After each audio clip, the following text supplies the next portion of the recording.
Je vais maintenant vous parler de 5 oracles que je vais personnellement utiliser pour cet atelier et que je référencerai aussi dans l'une ou l'autre vidéo au cours de ces 3 prochaines semaines.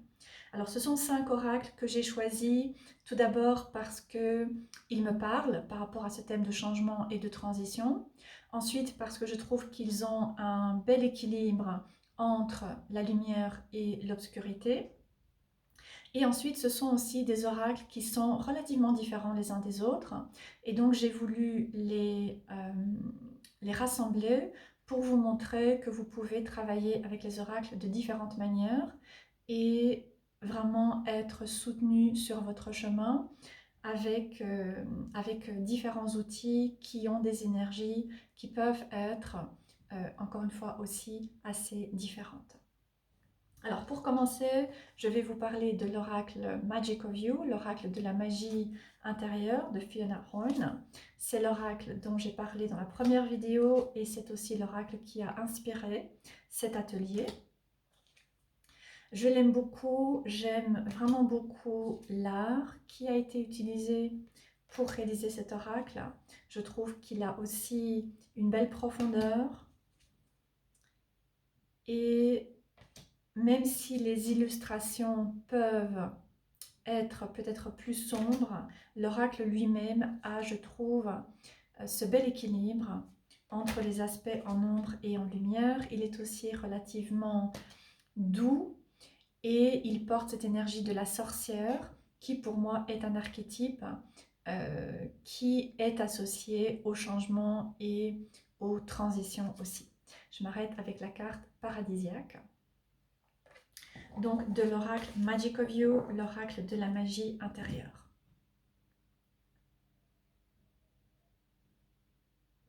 Ensuite, je vais aussi utiliser un oracle qui est assez populaire, que j'ai maintenant depuis bientôt, je pense, 10 ans et que j'utilise toujours, que j'apprécie toujours. C'est le Shadows and Light Oracle de Lucy Cavendish et Jasmine Beckett Griffith, qui est traduit en français par l'oracle des ombres et lumières. Donc évidemment, comme son nom l'indique, c'est un oracle qui va proposer différents thèmes en lien avec l'ombre et la lumière. Je trouve qu'il est très bien équilibré et je trouve que c'est un oracle très intéressant aussi pour travailler à ce thème de transition.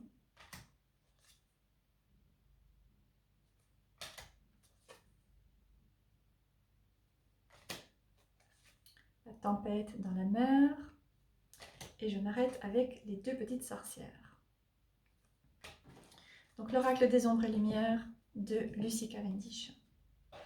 Ensuite, je vais aussi utiliser le Heart of Fairies Oracle de Brian Froud. Cet oracle malheureusement n'est pas traduit en français, mais je l'adore.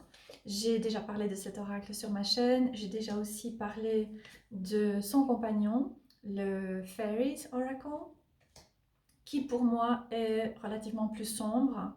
Et donc j'ai eu envie de plutôt inclure cet oracle, Heart of Fairy, pour cet atelier. Et c'est aussi un oracle que j'utilise moins que le Fairies Oracle. Et donc j'ai eu envie de pouvoir lui consacrer un peu plus de temps.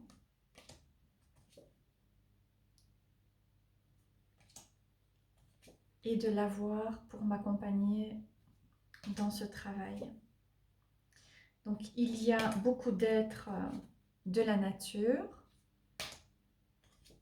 et il y a aussi un peu de nudité. Pour les personnes que cela peut déranger, soyez-en informés. Voilà, donc le Heart of Fairy Oracle. Pour rester dans le thème des fées, je vais aussi utiliser le Night Fairies Oracle de Paolo Barbieri. C'est un oracle que j'adore. Je l'utilise vraiment beaucoup. Il n'est pas traduit, mais le livret, je pense, a une section qui est traduite en français. C'est un oracle qui a été publié par Lo Scarabeo.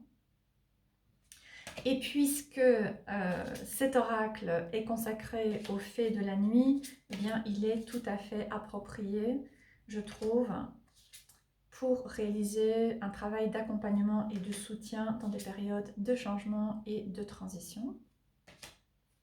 Et comme je disais, personnellement, je l'adore. Donc le Night Fairies Oracle de Paolo Barbieri. Et pour terminer, le dernier oracle que je vais utiliser et dont je parlerai aussi sur ma chaîne, c'est l'oracle d'Isis. Donc j'ai cet oracle depuis presque 10 ans maintenant, je l'utilise très régulièrement, presque quotidiennement. Et Isis est une déesse majeure sur mon chemin de prêtresse. Et donc, je vais nécessairement, systématiquement me tourner vers elle dans des périodes de changement, de transition, quand je sens que j'ai besoin de me sentir soutenue, accompagnée, guidée. Et je vous montre la version poche, mais l'oracle existe aussi en format traditionnel tel que proposé par les éditions Blue Angel. Voilà, donc l'oracle d'Isis de Alana Fairchild avec les illustrations de Jimmy Manton. Voilà, donc ce sont les différents oracles que je vais personnellement utiliser pour moi aussi participer à cet atelier que je vous propose. Et je référencerai aussi ces différents oracles dans différentes vidéos pour parler de certaines thématiques, pour proposer des exercices et pour vous montrer différentes manières de travailler avec des oracles qui peuvent eux aussi être différents.